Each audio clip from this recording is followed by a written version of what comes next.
di kesempatan kali ini mengisahkan seorang pemuda yang selalu dihina oleh para wanita.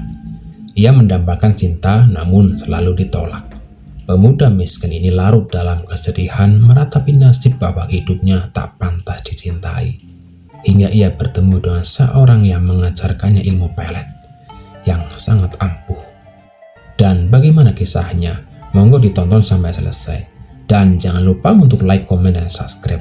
Dan bagi jenengan yang sudah subscribe, saya ucapkan terima kasih. Rohmat. Ia seorang petani biasa dengan kehidupan sederhana. Namun ia menyimpan luka mendalam di hatinya. Rohmat pernah mencintai seorang gadis bernama Anggi dengan sepenuh hatinya. Namun cintanya berakhir pahit ketika Anggi memilih menikah dengan seorang pria kaya dari desa sebelah yang datang merayu dengan kekayaan dan janji-janji manisnya. Hati Rohmat pun hancur, dan di malam yang sepi, ia sering meratapi nasibnya di bawah rembulan yang menjadi saksi bisu kesedihannya. Suatu malam, ketika Rohmat sedang duduk di tepi teras rumah merenungi nasibnya, seorang pria tua misterius menghampirinya. Pria itu mengenakan pakaian serba hitam dan membawa tongkat kayu. Tampak seperti seorang dukun. Dengan suara parau, pria tua itu bertanya, "Apa yang membuatmu begitu murung, anak muda?" Rohmat terkejut namun juga penasaran. Setelah beberapa saat, ia menceritakan kisah cintanya yang kandas. Mendengar kisahnya, pria tua itu mengangguk penuh pengertian. "Aku bisa membantumu mendapatkan kembali cintamu," kata pria tua itu dengan senyum aneh di wajahnya. Rohmat bingung, namun rasa sakit di hatinya mendorongnya untuk mendengarkan lebih lanjut. Pria tua itu kemudian menawarkan bantuan. "Aku memiliki pelet yang sangat ampuh. Jika kau menggunakannya, gadis itu akan kembali padamu. Namun kau harus siap menerima resikonya," ujarnya dengan nada serius. Rohmat yang sudah terlalu terluka dan tidak peduli pada akibatnya, tanpa ragu ia pun setuju. Pria tua itu memberikan sebotol air kecil berisi cairan merah kehitaman dan memberitahu Rohmat cara menggunakannya.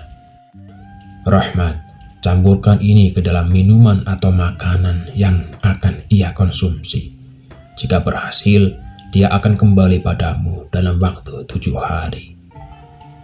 Rohmat berencana untuk menjalankan rencana itu saat Anggi dan suaminya datang ke desa untuk menghadiri sebuah acara keluarga. Saat pesta berlangsung, Rohmat menyelinap dan mencampurkan cairan itu ke dalam minuman Anggi tanpa ada yang menyadarinya. Pada hari ke-7 setelah minum itu, Anggi mulai merasa tak karuan. Pikirannya selalu tertuju pada Rohmat, dan ia tak bisa lagi merasa nyaman dengan suaminya. Perasaan cinta yang mendalam pada Rohmat perlahan muncul kembali, dan ia merasa ingin bertemu Rohmat sesegera mungkin. Anggi seperti kelimpungan, selalu terbayang wajah Rohmat. Ia merasa sangat menyesal pernah menolaknya waktu itu. Namun Anggi sangatlah cerdik di hadapan suaminya. Ia terlihat biasa saja, walaupun hati dan pikirannya selalu memikirkan Rohmat.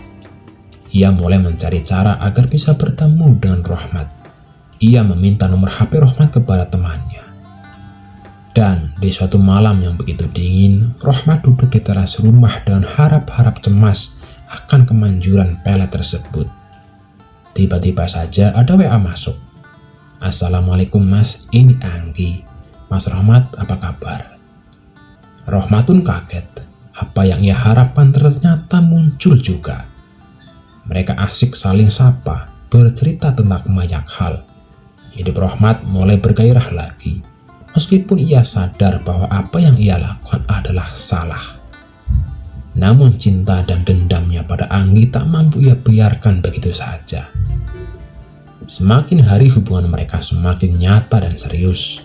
Diam-diam mereka mulai saling bertemu, tentunya dengan sembunyi-sembunyi dari suami Anggi. Di dalam kamar sebuah hotel, Anggi menceritakan betapa ia tidak bahagia dalam pernikahannya. Suaminya tidak perhatian, apalagi sekarang suaminya sering kerja keluar kota, sehingga ia sering merasa kesepian. "Sudahlah Anggi, tenang saja. Sekarang ada aku," jawab Rohmat sambil meraba bagian tubuh Anggi. Mereka pun melanjutkan bercocok tanam untuk kesekian kalinya. Dan hampir tiap minggu mereka selalu bertemu di sebuah hotel langganannya. Apalagi kalau suami Anggi sedang keluar kota, mereka selalu menghabiskan waktu bersama. Namun suami Anggi mulai merasa ada yang Anggi tutupi, dan ia mulai merasa curiga karena hubungan pernikahan mereka mulai renggang. Dia mencoba mengajak Anggi berbicara, namun Anggi hanya menjawab singkat dan selalu menghindar. Suami Anggi mulai bertanya-tanya apa yang sebenarnya terjadi pada istrinya. Tak lama setelah Anggi kembali di sisi Rohmat, berbagai kejadian aneh mulai terjadi. Setiap malam Anggi mengalami mimpi buruk. Dalam mimpinya ia melihat sosok pria tua yang menyeramkan berdiri di bawah pohon beringin di tengah hutan sambil melambai memanggilnya. Di dalam mimpinya, pria tua itu selalu berkata, "Kau sudah terikat kepadaku, kau tidak akan bisa lepas lagi."